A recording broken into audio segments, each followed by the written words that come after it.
Welcome to our weekly news roundup. And what better way to start than with a bit of good news for the industry?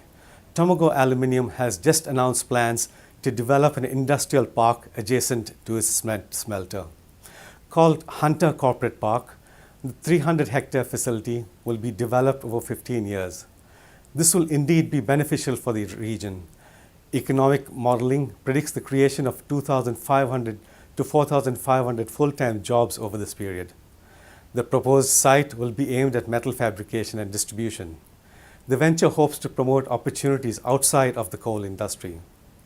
Meanwhile, the industry is still coming to grips with the demise of our auto manufacturing sector. Although Victoria has 2/3 of the nation's car manufacturing workers, the impact will be felt harder in South Australia. But South Australia is not sitting still. It will hold a series of workshops over the next month to cover areas such as venture capital and funding, migration and skills, innovation, and accession planning. Up for grabs is $155 million of government assistance to deal with the transition.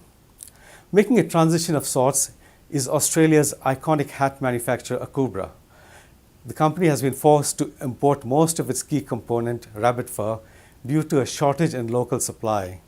It has been harder for Akubra to keep production going using local rabbits, whose numbers have been decimated by a virus. The hat maker used fur from about 2.5 million rabbits in 2013. The fourth-generation family company uses the pelts of about a dozen rabbits to manufacture one hat. Akubra is now importing 65 to 70% of the fur it uses. The local quality is said to be low and the cost high.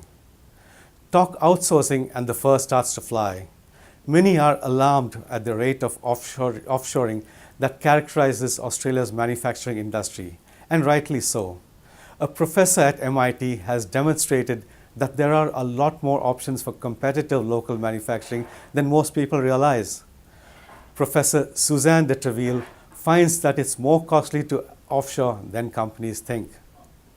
Check out the article on manmonthly.com.au, where she talks about calculating demand volatility exposure and savings that can be made by keeping sourcing local. That's it for this week's highlights. Do check out manmonthly.com.au for the latest industry news. See you next time around.